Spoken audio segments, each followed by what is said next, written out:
अंतर मन में ज्योति जगा लो, होगा दूर अंधेरा।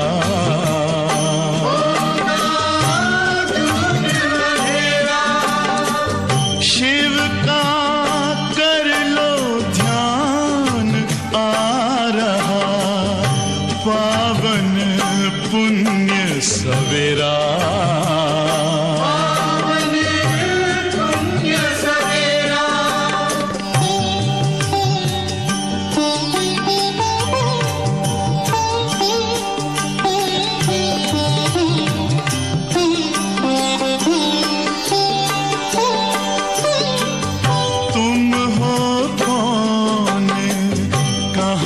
से आए अपने आप को जानो,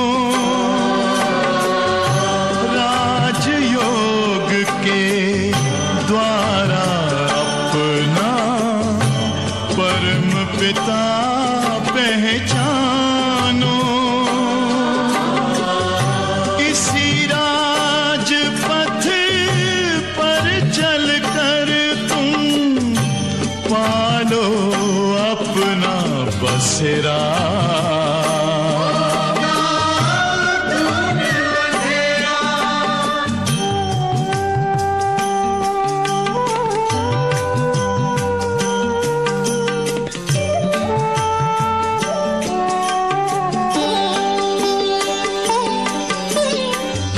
तुम हो आत्मा तन से न्यारे, परमात्मा को प्यारे।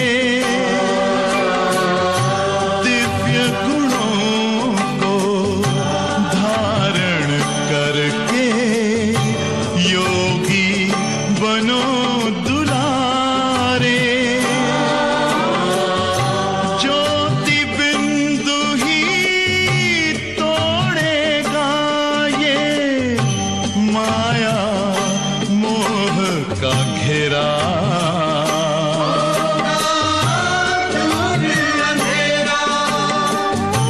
अंतर मन में ज्योति जगा लो, होगा दूर अंधेरा।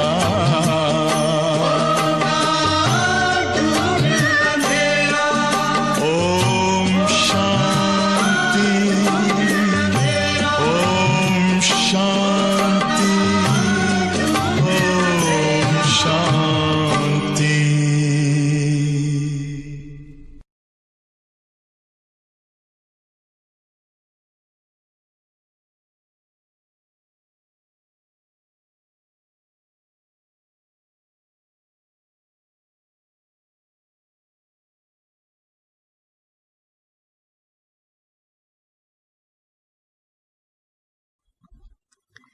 ओम शांति। मुरली की तारीख है 29/9/2020। बाबा ने मुरली में योग के ऊपर हम बच्चों को बार बार अटेंशन दिलाया है, क्योंकि पढ़ाई का मदार भी बाबा कहते योग पर है। योग से ही आत्मा पवित्र बनती है, पावन बनती है, विकर्म विनाश होते हैं, बाबा से शक्ति मिलती है, और हम जो आसुरी संस्कारों का परिवर्तन कर दैवी संस्कार बना रहे, उसकी शक्ति व परिवर्तन भी योग के आधार पर होता है। तो इसीलिए बाबा योग के ऊपर जोर दे रहे हैं, और साथ साथ बाबा में निश्चय इतना पक्का हो कि माया हिलाने की कोशिश करे तो हमारा निश्चय हिलना नहीं चाहिए, क्योंकि बात ऐसी आती है, परिस्थिति आती है। बाबा कहते हैं 8-10 वर्ष से चलने वाले भी बाबा को डिवोर्स देते हैं, फारगती देते हैं, तो कितना नुकसान हो जाता है। बाबा की शिक्षाएं सुनेंगे। मीठे बच्चे, तुम्हारी पढ़ाई का सारा मदार योग पर है। तुम्हारी पढ़ाई का सारा मदार योग पर है। योग से ही आत्मा पवित्र बनती है। योग से ही आत्मा पवित्र बनती है, विकर्म विनाश होते हैं। प्रश्न है, कई बच्चे बाबा का बनकर फिर हाथ छोड़ देते। कई बच्चे बाप का बनकर फिर हाथ छोड़ देते, उसका कारण क्या? उत्तर है, बाबा को पूरी रीत न पहचानने के कारण, पूरा निश्चय बुद्धि न होने के कारण।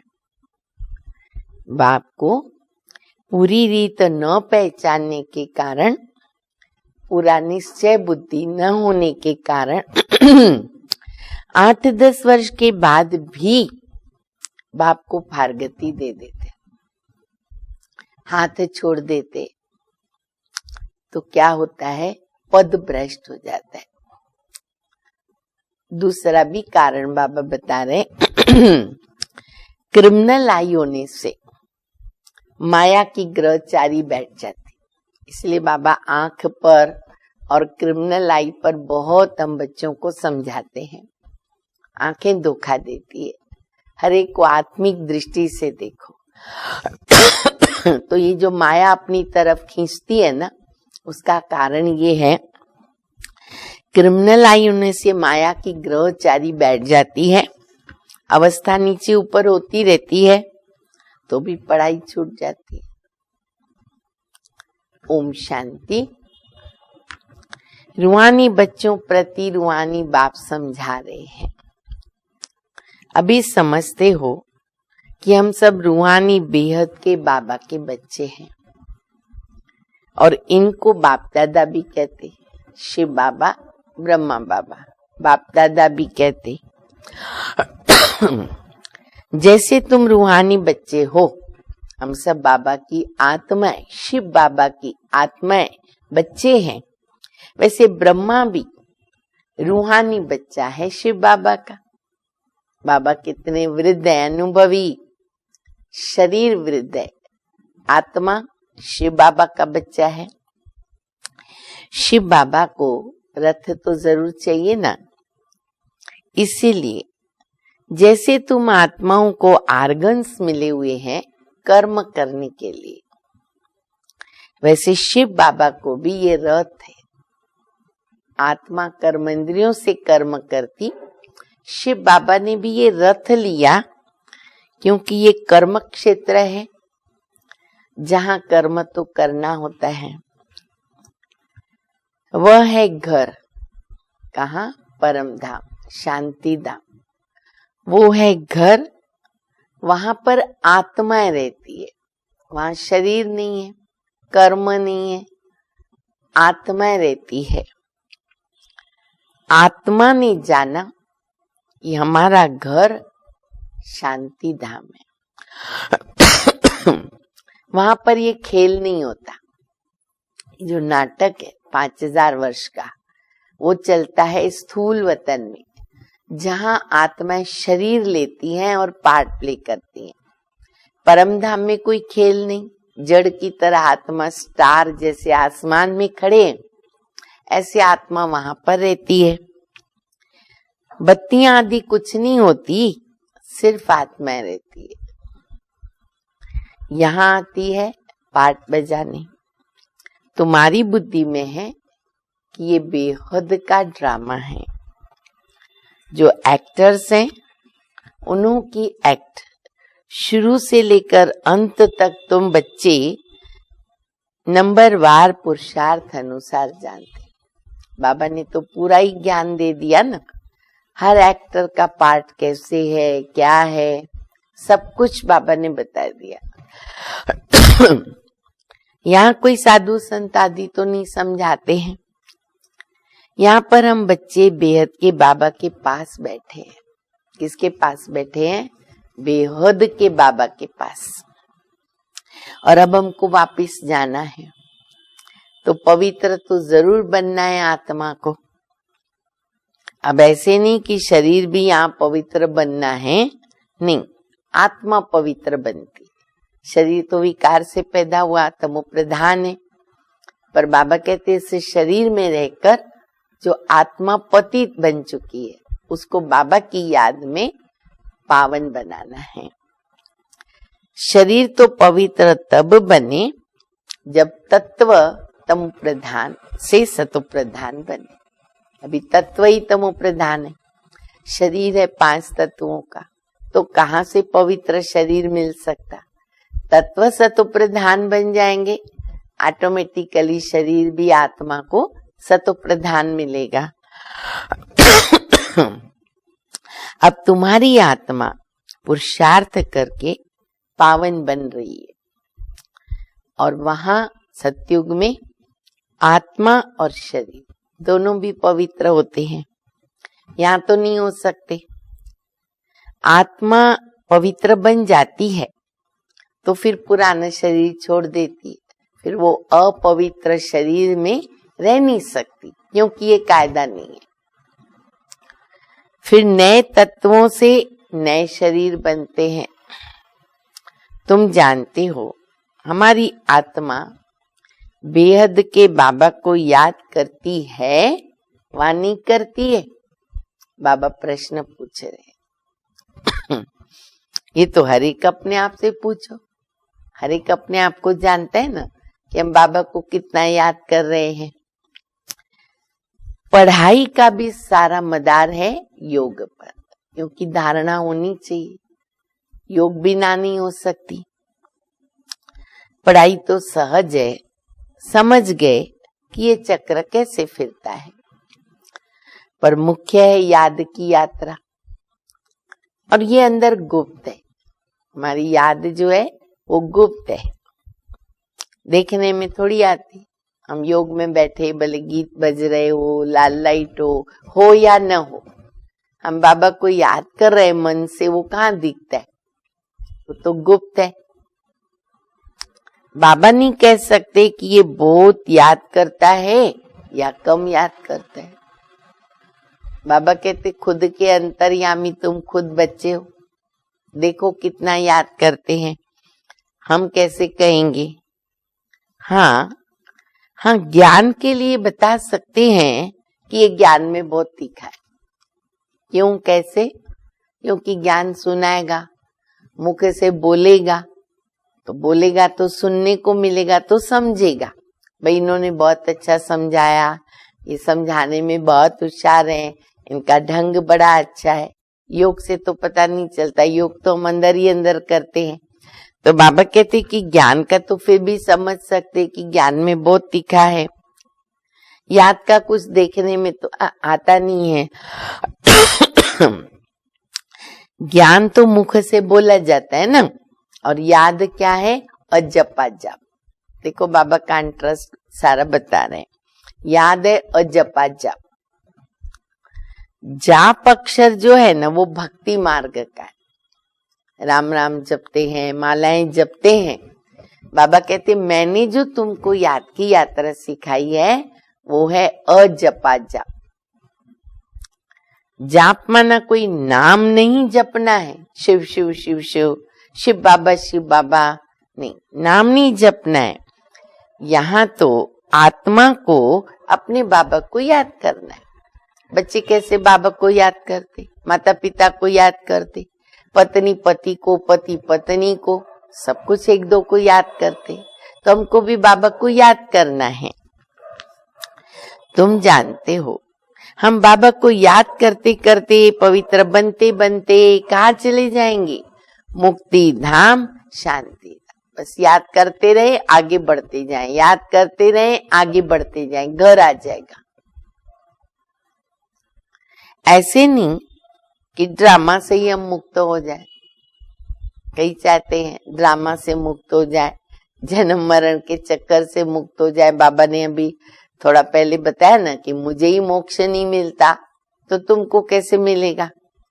तो जन्म मरण से तो मुक्त नहीं हो सकते हैं।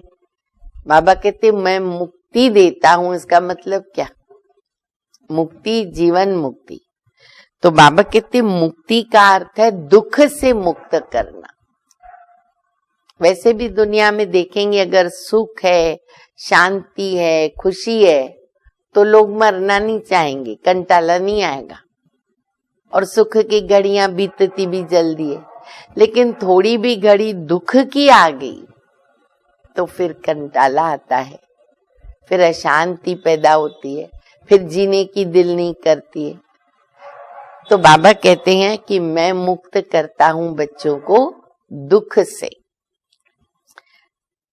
दुख से मुक्त होकर शांति धाम जाए, फिर सुख धाम में आएंगे।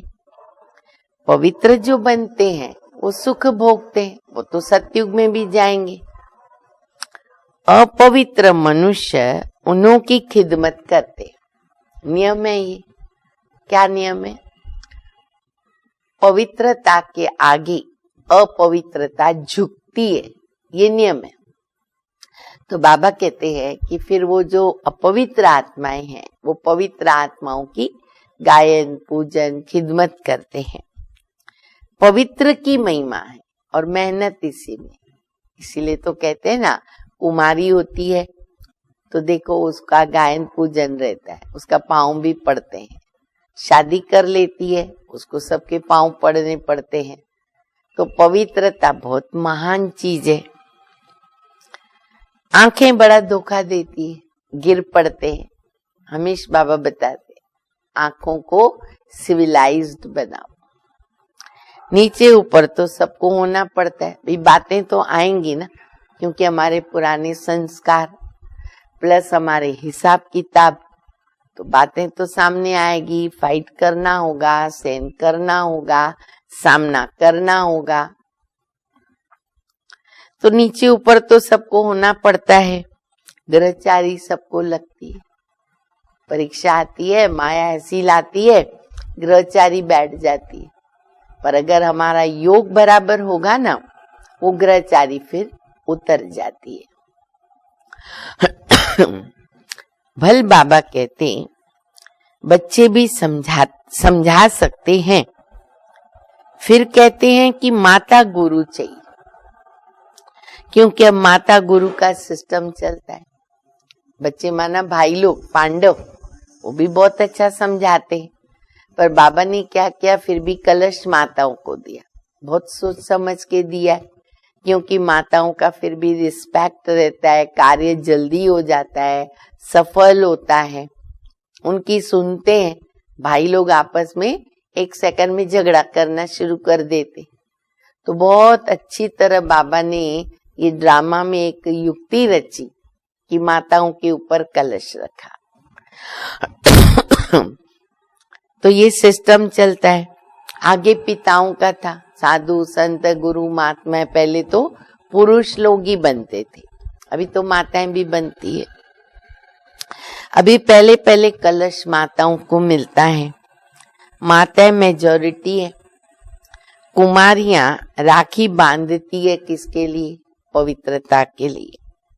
भगवान कहता है काम महाशत्रु है, इस पर जीत पहनो। रक्षाबंधन पवित्रता की निशानी है। वो लोग राखी बांधते हैं, पवित्र तो बनते हैं नहीं, तो वो सब है आर्टिफिशियल राखी, कोई पावन बनाने वाला ही नहीं है। और इसमें चाहिए ज्ञान। बाबा ने पूरा अर्थ बताया और बाबा हम बच्चों को पवित्रता की राखी बांधते। बाकी दुनिया में तो रस्म चलती रहती है। अभी तुम राखी बांधते हो, अर्थ भी समझाते हो, ये प्रतिज्ञा कराते हैं। जैसे सिख लोगों को कंगन निशानी होती है, परंतु पवित्र बनते नहीं है। वो लोग भी अपने हाथ में सिल्वर टाइप का ना कंगन जरूर बांधते। एक्चुअली तो वो कंगन है पवित्रता की निशानी। वो इसीलिए भी सोचते, बांधते हैं, डालते हैं ना हाथ में, कि डर नहीं रहेगा, भगवान हमारे साथ रहेगा। एक ओमकार सतनाम वो हमारे साथ रहेगा। बाबा कहते मेन पवित्रता की निशानी है, पर वो तो पवित्र रहते नहीं। पतित को पावन बनाने वाला तो बाबा है, सर्व का सदगति दाता। वह भी देहधारी नहीं, पानी की गंगा तो इन आंखों से देखने में भी आती है। बाप जो सदगति दाता है वो इन आंखों से दिखाई नहीं जाता। बाबा को तो देख नहीं सकते ना, समझ सकते, अनुभव करते हैं, फील करते हैं, महसूस करते हैं। आत्मा को कोई भी देख नहीं सकते कि वो क्या चीज है, न आत्मा और न परमात्मा। कहते भी है ना कि हमारे शरीर में आत्मा है, ये तो कॉमन बात है। आत्मा निकल गई, उसके प्राण निकल गए, इसकी आत्मा को शांति मिले, तो ये तो मालूम ही है कि शरीर में आत्मा है। अच्छा, उनको देखा है? कहेंगे नहीं। वो कैसे निकल गई वो भी किसको मालूम नहीं पड़ता। डॉक्टरों ने ट्राई भी किया, सफल नहीं हुए, देख ही नहीं सकते। छोटी सी खसखस जितनी बिंदी आत्मा कैसे निकल जाती है।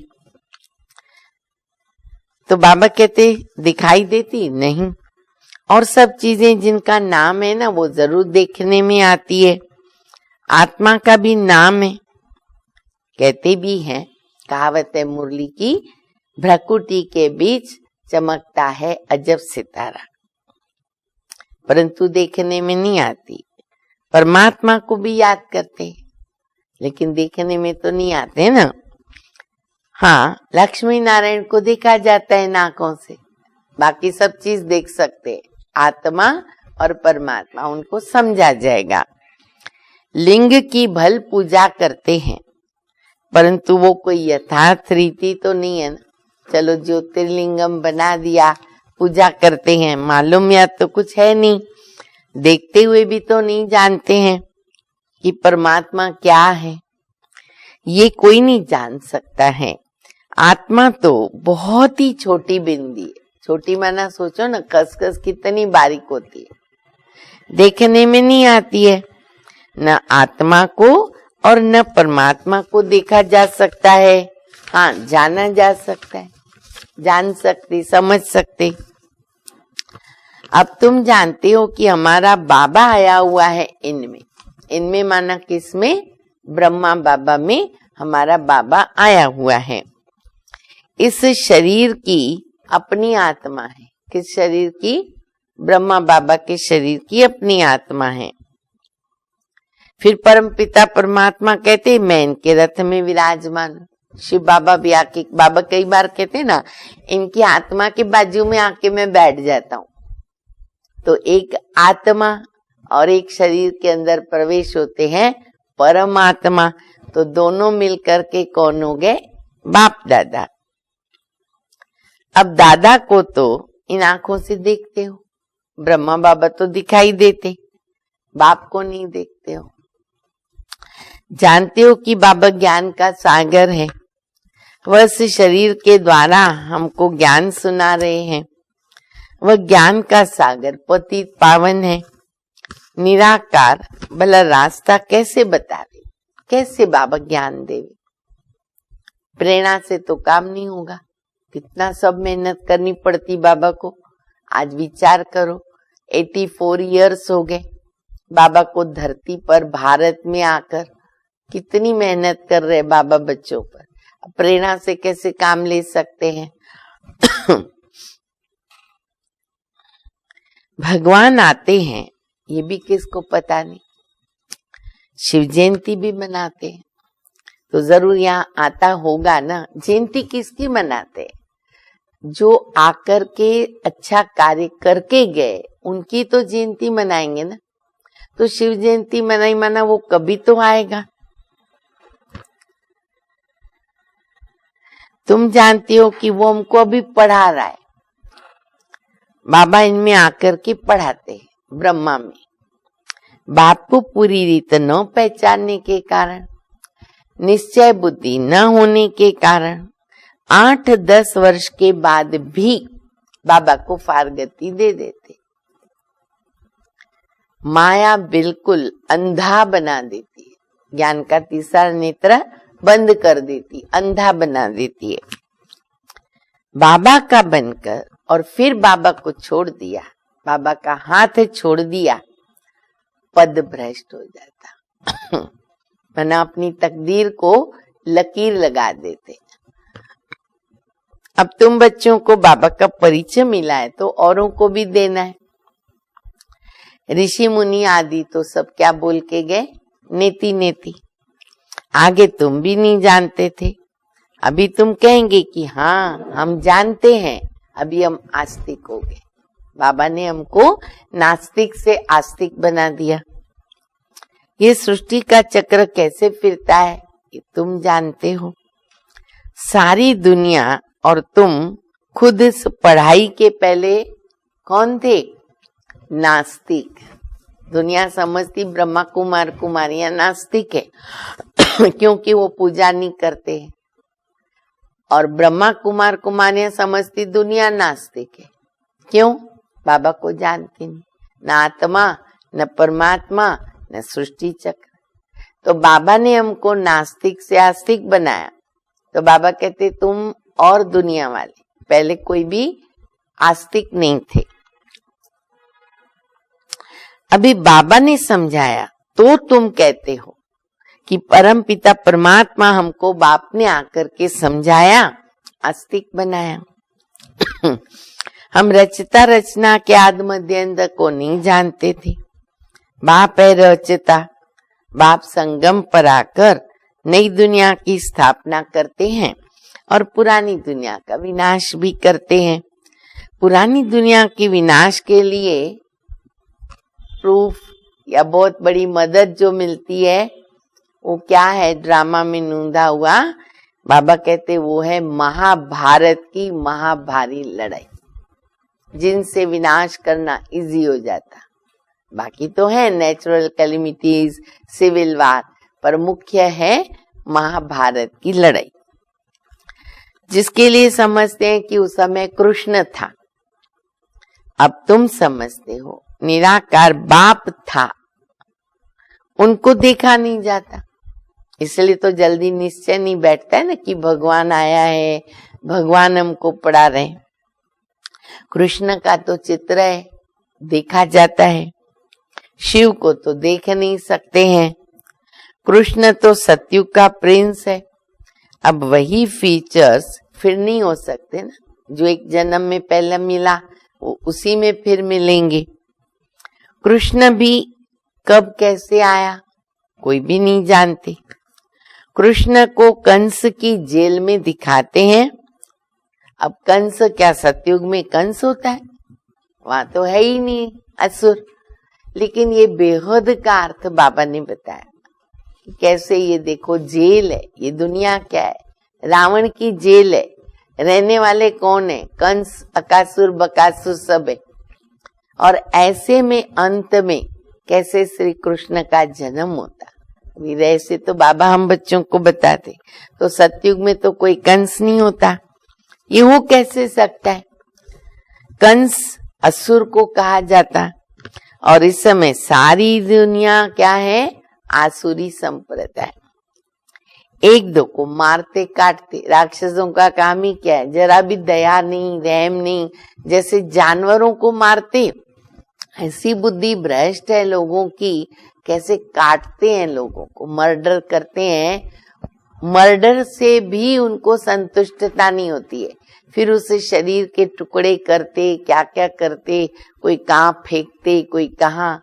कितना निर्दयी जानवर बुद्धि हो जाती है बुद्धि। तो बाबा कहते इसको कहेंगे आसुरी संप्रदाय, राक्षस। दैवी दुनिया थी पर भूल गए। ईश्वर दैवी दुनिया ईश्वर ही स्थापन कर सकता, ईश्वरीय दैवी दुनिया ईश्वर स्थापन कर सकता। ये भी तुम्हारी बुद्धि में है, पर नंबरवार पुरुषार्थ अनुसार। अभी तुम हो ईश्वरीय परिवार के, फिर वहां बन जाएंगे सतयुग में दैवी परिवार के। इस समय ईश्वर तुमको लायक बना रहा है। कैसा लायक? स्वर्ग का देवी देवता। तो बाबा कहते अभी तुम ईश्वरीय संतानों, पहले थे आसुरी, फिर बनेंगे दैवी, अब देवता बन रहे। बाबा पढ़ा रहे उसके लिए। इस संगम युग को तो कोई जानता ही नहीं है, कोई भी शास्त्रों में पुरुषोत्तम युग की बात ही नहीं। कभी सुना क्या किसी ने अज्ञान काल में कैसे संगम युग होता है, पुरुषोत्तम संगम युग होता है? नहीं सुना। पुरुषोत्तम युग अर्थात जहां पुरुषोत्तम बनना होता है और सतयुग को भी कहेंगे पुरुषोत्तम युग, क्योंकि उत्तम पुरुष रहते। इस समय तो मनुष्य पुरुषोत्तम नहीं है ना, इनको तो कनिष्ठ तमो प्रधान कहेंगे। तो ये सब बातें सिवाय तुम ब्राह्मणों के कोई समझ न सके। अब ये भाषा कौन समझेगा? हम ब्राह्मण ही समझ सकते। जब 7 दिन का कोर्स करे, बातें समझे, तो फिर कुछ बातें ये भी समझ सकते। बाबा कहते ये है आसुरी भ्रष्टाचारी दुनिया। सतयुग में तो ऐसा कोई वातावरण भी नहीं होता। वह थी श्रेष्ठाचारी दुनिया, उनके चित्र हैं। बरोबर ये श्रेष्ठाचारी दुनिया के मालिक थे देवता। भारत के राजाएं होकर के गए हैं जो पूजे जाते हैं। पूज्य पवित्र थे, फिर आगे जाके पुजारी बने। पुजारी भक्ति मार्ग को और पूज्य ज्ञान मार्ग को कहा जाता। पूज्य सो पुजारी और पुजारी सो फिर पूज्य। कैसे बनते बाबा बताते हैं। यह भी तुम जानते हो कि इस दुनिया में पूज्य एक भी हो नहीं सकता। अब इस दुनिया में कोई पूज्य नहीं है, चाहे वो कितना भी अपने को बड़ा महान कहलावे, क्योंकि आत्मा तमो प्रधान, शरीर तमो प्रधान। पूज्य परमपिता परमात्मा और देवताओं को ही कहा जाता, जिनका शरीर आत्मा दोनों पवित्र है। तो बाबा कहते शिव बाबा और देवता है, वो है पूज्य। परमपिता परमात्मा है सबका पूज्य। सब धर्म वाले उनकी पूजा करते हैं। तो ऐसे बाबा का जन्म भी यहाँ गाया हुआ है भारत में। शिव जयंती है ना, परंतु मनुष्यों को कुछ भी पता नहीं कि उनका जन्म भारत में होता है। आजकल तो शिव जयंती की हॉलिडे भी नहीं करते।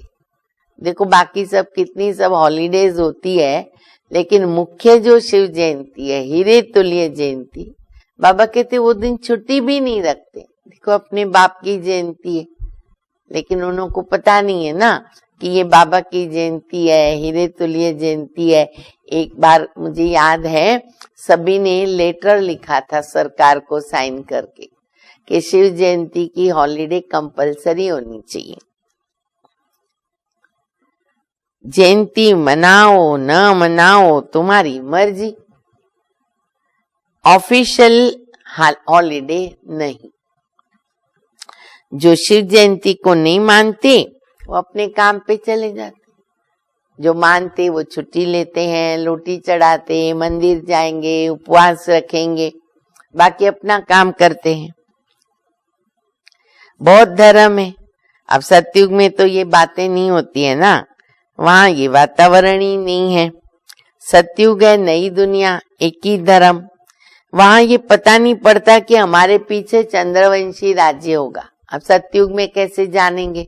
आगे जाके चंद्रवंशी होगा, फिर वैश्यवंशी होगा, तो वहां ही दुख हो जाएगा। तो बाबा कहते हैं वहां तो ये बात जानते ही नहीं है। ये नहीं जानते कि आगे जाके चंद्रवंशी बनेंगे। यहां तुम सब जानते हो कि ये पास्ट हो गया। सतयुग में तुम होंगे, वहां किस पास्ट को भला याद करेंगे? पास्ट तो कलयुग हो गया ना, तो उनकी हिस्ट्री ज्योग्राफी सुन के फायदा क्या, दुख हो जाए। यहाँ तुम जानते हो कि हम बाबा के पास बैठे। कहाँ बैठे हम सभी? अभी बाबा के पास। और वो बाबा टीचर भी है और सतगुरु भी है। बाबा आए हैं सबकी सदगति करने, तो सभी आत्माओं को जरूर ले जाएंगे। मनुष्य तो देह अभिमान में आकर कहते हैं ना सब मिट्टी में मिल जाना है। ये तो सब जानते हैं कि हम कुछ अपने साथ लेके नहीं जाएंगे। एक सिलाई करने की बारीक सुई होती है ना, वो भी नहीं लेके जाएंगे। कहते हैं ना कि एक गुरु ने जब एक शिष्य को, जिसको बहुत अपना अभिमान था, मेरे इतने गाड़ियां हैं, महल है, मकान है, कारखाने हैं, बहुत अभिमान से गुरु को बता रहा था। गुरु ने उसको सुई दिया, बोला परलोक जाओ न तब ये लेके जाना। फिर भी उसने समझा नहीं। जब वो चला गया, पत्नी को पूछा कि ये सुई क्यों देके गया, ऐसा क्यों बोला? तब उसकी पत्नी ने समझाया कि क्या सुई आप लेके जा सकते हो? बोला कैसे ले जाऊंगा? तो बोला फिर इतना अभिमान किस चीज का, साथ में तो कुछ चलना नहीं है।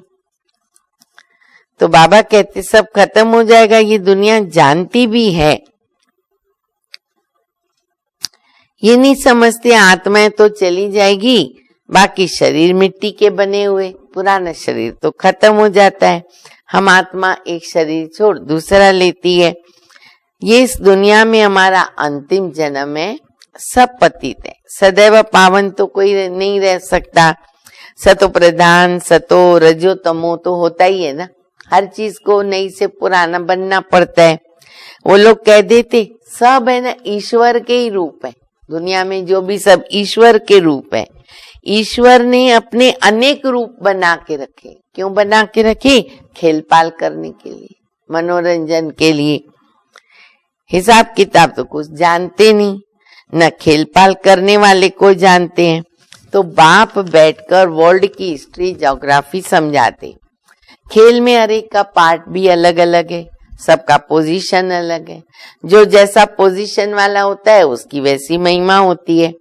अब ये सभी बातें तो संगम पर बाप समझाते हैं। सतयुग में फिर सतयुग का पार्ट चलेगा, वहां फिर ये बातें नहीं होती है। यहाँ तुमको सृष्टि चक्र का ज्ञान बुद्धि में फिरता रहता है। तुम्हारा नाम है, नाम याद करो सब अपना, स्वदर्शन चक्रधारी। लक्ष्मी नारायण को हम थोड़ी स्वदर्शन चक्रधारी कहेंगे, उनको स्वदर्शन चक्र देने का मतलब नहीं, ये यहाँ की बात है। मूल वतन में तो सिर्फ आत्मा ही रहती है और सूक्ष्म वतन में भी कुछ है नहीं। मनुष्य, जानवर, पशु, पक्षी सब कहाँ होते हैं इस दुनिया में? सतयुग में ना मोर दिखाते हैं। अब ऐसे नहीं कि वहां मोर के पंख निकाल पहनते हैं, आजकल करते हैं ना ऐसा। बाबा कहते हैं मोर को कोई दुख देगा क्या?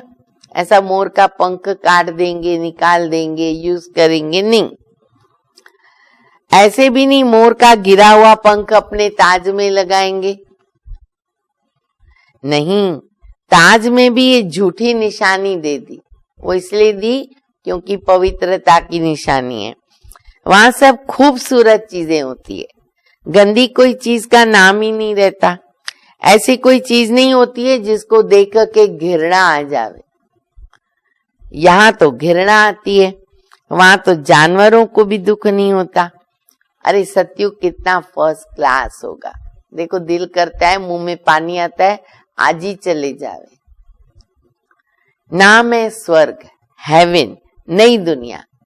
यहाँ तो पुरानी दुनिया में देखो बरसात के कारण मकान ही गिरते। अब तो मकान गिरना एकदम कॉमन है, पहले बड़ी बात लगती थी, अभी रोज की बात हो गई है। मनुष्य मर जाते, अर्थक्वेक होती, सब दब के मर जाएंगे। सतयुग में बहुत थोड़े होंगे, फिर बाद में वृद्धि को पाते। पहले सूर्यवंशी होंगे, जब दुनिया 25% पुरानी होगी तो चंद्रवंशी बनेंगे, चंद्रवंशी होंगे। सतयुग 1250 वर्ष, ये है 100% नई दुनिया, जहाँ देवी देवताएं राज्य करते। तुम्हारे में भी बहुत इन बातों को है ना भूल जाते। ये बातें याद करने से क्या होगा? खुश रहेंगे। राजधानी तो स्थापन होती है ना, हार्ट फेल नहीं होना है, हार्ट फेल नहीं होना है, पुरुषार्थ की बात है। बाप सभी बच्चों को एक समान पुरुषार्थ कराते, एक समान शिक्षा देते। तुम अपने लिए स्वर्ग की बादशाही स्थापन करते हो, तो अपने को देखना है कि हम क्या बनेंगे।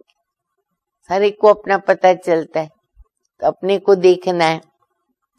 अच्छा, मीठे मीठे सिकिल दे बच्चों प्रति माता पिता बाप दादा का याद प्यार और गुड मॉर्निंग। रूहानी बाप की रूहानी बच्चों को नमस्ते।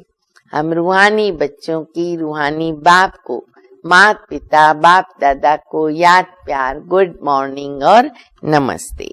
धारणा के लिए मुख्य सार है पहला, इस पुरुषोत्तम युग में स्वर्ग के देवी देवता बनने की पढ़ाई पढ़कर स्वयं को लायक बनाना है। पुरुषार्थ में हार्ट फेल, दिल शिकस्त नहीं होना है, करते रहें। दूसरा, इस बेहद के खेल में एक्टर का पार्ट और पोजीशन अलग अलग, सबका अलग अलग है। जैसी जिसकी पोजीशन वैसा उनको मान मिलता। ये सब राज समझकर वर्ल्ड की हिस्ट्री ज्योग्राफी का स्मरण करके स्वदर्शन चक्रधारी बनना है। वरदान है, श्रीमत से मनमत और जनमत की मिलावट को समाप्त करने वाले। श्रीमत में मनमत और जनमत मिलावट नहीं करनी है। सच्चे स्व कल्याणी भव। बाप ने बच्चों को सभी खजाने स्व कल्याण और विश्व कल्याण के प्रति दिए हैं, लेकिन उन्हें व्यर्थ तरफ लगा देना या अकल्याण के कार्य में लगाना, श्रीमत में मनमत जनमत को मिलावट करना, इसको कहते अमानत में खयानत। चेक करो। अब इस खयानत और मिलावट को समाप्त करना है, रूहानियत और रहम को धारण कर, अपने ऊपर और सर्व के ऊपर रहम करके स्व कल्याणी बनो। स्व को देखो, बाप को देखो, औरों को मत देखो। स्लोगन है, सदा हर्षित वही रह सकते हैं। हर्षित रहना है ना, सदा हर्षित वही रह सकते जो कहीं भी आकर्षित नहीं होते, सिवाय बाबा के कहीं भी आकर्षित नहीं होते। ओम शांति।